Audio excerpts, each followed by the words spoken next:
ഈശോ മിശിഹായ്ക്ക് സ്തുതിയായിരിക്കട്ടെ.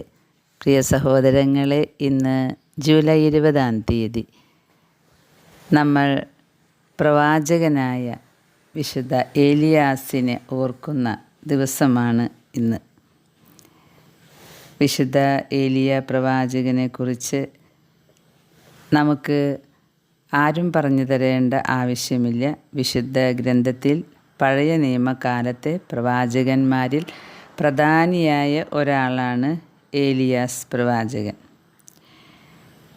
അന്ന് ഇസ്രായേൽ രാജാവായ ആഹാബ് ബാലിന് ക്ഷേത്രം പണിത് ബലികൾ സമർപ്പിക്കാൻ തുടങ്ങിയപ്പോൾ ഇതിൻ്റെ ശിക്ഷയായിട്ട് 3 വർഷം മഴയോ മഞ്ഞോ ഇസ്രായേലിൽ പെയ്യാൻ ദൈവം അനുവദിച്ചില്ല. ഈ വരൾച്ചയുടെ ഇടയ്ക്ക് കാരിത്തരുവിയുടെ അരികെ ഏലിയാസ് താമസിച്ചു വരികയായിരുന്നു. അപ്പോൾ അദ്ദേഹത്തിന് കാക്കകൾ വന്ന് ഭക്ഷണം കൊടുത്തു എന്ന് നമ്മൾ കേട്ടിട്ടുണ്ട്, വായിച്ചിട്ടുണ്ട്. അതുപോലെ കാരിത്തരുവി വറ്റിക്കഴിഞ്ഞപ്പോൾ പ്രവാചകൻ സറേപ്തായിലേക്ക് കടന്നുപോയി. അവിടെ ഒരു സാധു വിധവ അദ്ദേഹത്തെ സ്വീകരിച്ച് കുടിക്കാൻ വെള്ളം കൊടുത്തു. അപ്പോൾ ഈ പ്രവാചകൻ അവളോട് ഒരപ്പം ചോദിക്കുന്നുണ്ട്. അപ്പോൾ വിധവ പറയുന്നുണ്ട്, എൻ്റെ കലത്തിൽ ഒരു പിടി മാവേ ഉള്ളൂ, കുറച്ച് എണ്ണയേ ഉള്ളൂ കുടത്തിൽ. അത് അവൾക്കും അവളുടെ മകനുള്ളതാണ്. അപ്പോൾ ഈ പ്രവാചകൻ പറയുന്നുണ്ട്, സാരമില്ല, ഒരപ്പം എനിക്ക് ഉണ്ടാക്കി തരിക എന്ന്. എന്നിട്ട് അതിന് പ്രതിഫലമായിട്ട് ഭൂമുഖത്ത് മഴ പെയ്യിക്കുന്ന ദിവസം വരെ ഇനി മാവ് തീരുകയില്ല, നിൻ്റെ കുടത്തിലെ എണ്ണ വറ്റുകയുമില്ല എന്ന് പ്രവാചകൻ പറയുന്നുണ്ട്. പിന്നീട് ആ വിധവയുടെ മകൻ മരിച്ചിട്ട് ഈ പ്രവാചകൻ ആ മകനെ ഉയർപ്പിക്കുന്നുമുണ്ട്. പിന്നെ കാർമലിൽ ബാലിൻ്റെ പുരോഹിതന്മാരെ എല്ലാവരെയും ഒരു പന്തയത്തിന് വിളിക്കുന്നുണ്ട്. സത്യദൈവം ആരാണെന്ന് ജനത്തിന് മനസ്സിലാക്കി കൊടുക്കാൻ പ്രവാചകനായ ഏലിയാസ് വിളിക്കുന്ന ഒരു വിളിയായിരുന്നു അത്. അങ്ങനെ ബാലിൻ്റെ പുരോഹിതന്മാരൊക്കെ ഒരു കാളയെ കൊന്ന് കഷ്ണമാക്കി ബലി സമർപ്പിക്കുകയാണ്. എന്നിട്ട് ബാലിൻ്റെ പുരോഹിതന്മാർ ബാലിനോട് തീയിറക്കി ബലിവസ്തു ദഹിപ്പിക്കാൻ ആവശ്യപ്പെട്ടു. ബാല് ദൈവമല്ലാത്തത് കൊണ്ടും അത് ഒരു അർത്ഥമില്ലാത്ത ഒരു വിശ്വാസമാണെന്നുള്ളത് കൊണ്ടും അവിടെ ഒരനക്കവും ഉണ്ടായില്ല, ആരും തീയിറക്കിയില്ല.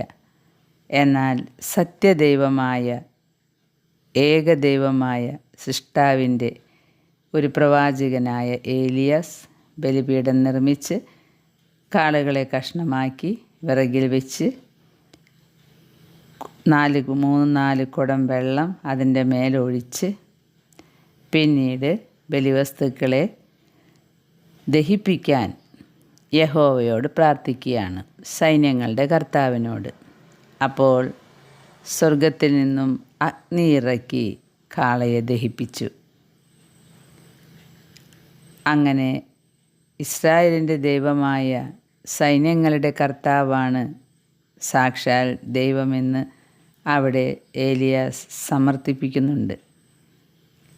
പണ്ട് കാലത്തൊക്കെ പ്രവാചകന്മാരിലൂടെ വളരെ വളരെ ശക്തമായ ഇടപെടലുകളാണ് ദൈവം നടത്തിയിട്ടുള്ളത്. ഇന്നും അതുപോലെ തന്നെ ദൈവം ആഗ്രഹിക്കുന്നുണ്ട്. സത്യദൈവം ഞാനാണ് എന്ന് ലോകം മനസ്സിലാക്കണം. ആ ദൈവത്തിൻ്റെ മുമ്പിൽ മാത്രമേ മുട്ടുമടക്കാവൂ, ആ ദൈവത്തെ മാത്രമേ ആരാധിക്കാവൂ. അന്യദൈവ ആരാധനയിലേക്ക് പോകാതിരിക്കാനുള്ള സകല മാർഗങ്ങളും ഇന്ന് ദൈവമായ കർത്താവ് പാവപ്പെട്ട മനുഷ്യനിലൂടെ നടത്തുന്നുണ്ട്. കാലങ്ങളിൽ എന്നതുപോലെ തന്നെ ഈ കാലങ്ങളിലും കുറേയേറെ ബലഹീനതയുള്ള മനുഷ്യരെ മോശയെപ്പോലെ അതുപോലെ ഇന്നും കർത്താവ് തിരഞ്ഞെടുത്ത് തൻ്റെ മക്കളെ തന്നിലേക്ക് അടുപ്പിക്കാൻ പലവിധ പ്രവചനങ്ങൾ ഇന്നും നടത്തിക്കൊണ്ടിരിക്കുന്നു ദൈവമായ കർത്താവ്. ദൈവത്തിൻ്റെ ഏക ലക്ഷ്യം മനുഷ്യൻ ദൈവത്തെ സ്നേഹിക്കണം എന്നാണ്. മറ്റൊരു ലക്ഷ്യം താൻ തൻ്റെ മക്കളെ, തൻ്റെ സൃഷ്ടികളെ എന്തുമാത്രം സ്നേഹിക്കുന്നുണ്ട് എന്ന് അവർക്ക് മനസ്സിലാക്കി കൊടുക്കണം.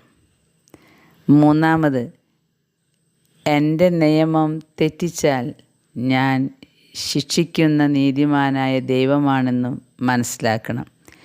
എന്നാൽ ഒരൊറ്റ മനുഷ്യക്കുട്ടികളും നശിക്കാൻ സൃഷ്ടാവായ ദൈവം ആഗ്രഹിക്കാത്തത് കൊണ്ട് ഇതെല്ലാം സംഭവിക്കും എന്ന് പ്രവാചകരിലൂടെ മുന്നറിയിപ്പ് തന്നുകൊണ്ടിരിക്കുകയാണ് അന്നും ഇന്നും. സൃഷ്ടാവായ ദൈവം, നമ്മുടെ സ്വർഗീയ അപ്പച്ചൻ നമ്മെ എന്തുമാത്രം സ്നേഹിക്കുന്നുണ്ട് എന്ന് നമുക്ക് ധ്യാനിക്കാം. ദൈവത്തെ അനുസരിച്ചവരെയും ദൈവത്തോട് ചേർന്ന് നിൽക്കുന്നവരെയും ചിലപ്പോൾ ഏലിയ പ്രവാചകനെ പോലെ ദൈവം ഉപകരണങ്ങളാക്കും. വിശുദ്ധ ഗ്രന്ഥത്തിൽ നാം വായിക്കുന്നുണ്ട്, എലീശയ്ക്ക് എല്ലാ അനുഗ്രഹങ്ങളും കിട്ടി. അതിനുശേഷം ഒരാഗ്നേയരഥത്തിൽ ആകാശത്തിലേക്ക് എടുക്കപ്പെട്ട പ്രവാചകനാണ് ഏലിയ പ്രവാചകൻ. അത് എലീശ കാണുകയും അദ്ദേഹത്തിൻ്റെ അഭിഷേകത്തിൻ്റെ ഒരു പങ്ക് വാങ്ങുകയും ചെയ്തതായിട്ട് നമ്മൾ വായിക്കുന്നുണ്ട്. പ്രിയ സഹോദരങ്ങളെ, വിധവ കലത്തിലുണ്ടായ ആ ഒരു നുള്ളു മാവ് അത് ദൈവപുരുഷന് നൽകാൻ സന്നദ്ധത പ്രകടിപ്പിച്ചപ്പോൾ അവളുടെ കലത്തിലെ മാവ് പിന്നെ തീർന്നില്ല എന്ന്. ദൈവനാമത്തിൽ ദൈവത്തിനു വേണ്ടി നമ്മുടെ കലത്തിലും നമ്മൾ കൈയിട്ട മാവ് മറ്റുള്ളവർക്ക് കൊടുക്കുമ്പോൾ ദൈവം നമ്മെ ഒരിക്കലും അനാഥരായി വിടുകയില്ല. ദൈവം നമ്മുടെ കൂടെയുണ്ടാകും.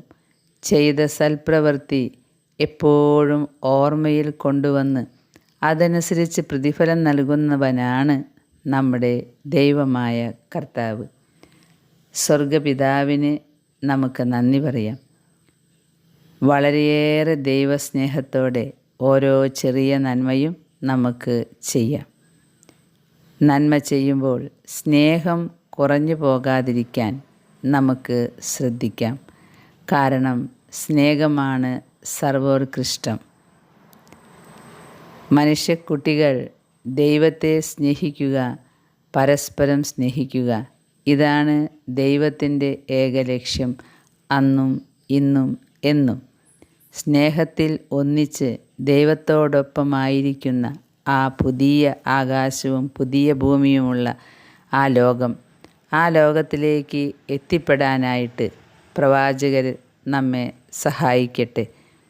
നമുക്കിന്ന് നമ്മുടെ ദൈവമായ കർത്താവിനോട് പ്രാർത്ഥിക്കാം. സ്നേഹത്താൽ നിറഞ്ഞ് ജീവിതം കൊണ്ടുപോകാനുള്ള കൃപ നൽകണമേ എന്ന്. കാരുണ്യപ്രവർത്തികൾ ചെയ്ത് ഭക്ഷണമില്ലാത്തവർക്ക് ഭക്ഷണം, വസ്ത്രമില്ലാത്തവർക്ക് വസ്ത്രം, സമാധാനമില്ലാത്തവർക്ക് സമാധാനം, ആശ്വാസം, ഇതെല്ലാം പകരാൻ നമ്മെയും ഈ പ്രവാചകനെ പോലെ ഉപകരണങ്ങളാക്കണമേ എന്ന് നമുക്ക് പ്രാർത്ഥിക്കാം. നമ്മളൊപ്പം തന്നെ വിശുദ്ധ ഏലിയാസിനെയും ഇന്ന് ഓർക്കുന്നുണ്ട്. മറ്റൊരു ഏലിയാസ്, ഈജിപ്തിൽ സന്യസിച്ചു കൊണ്ടിരുന്ന ഒരു ഏലിയാസ് എന്ന് പറയുന്ന വിശുദ്ധൻ.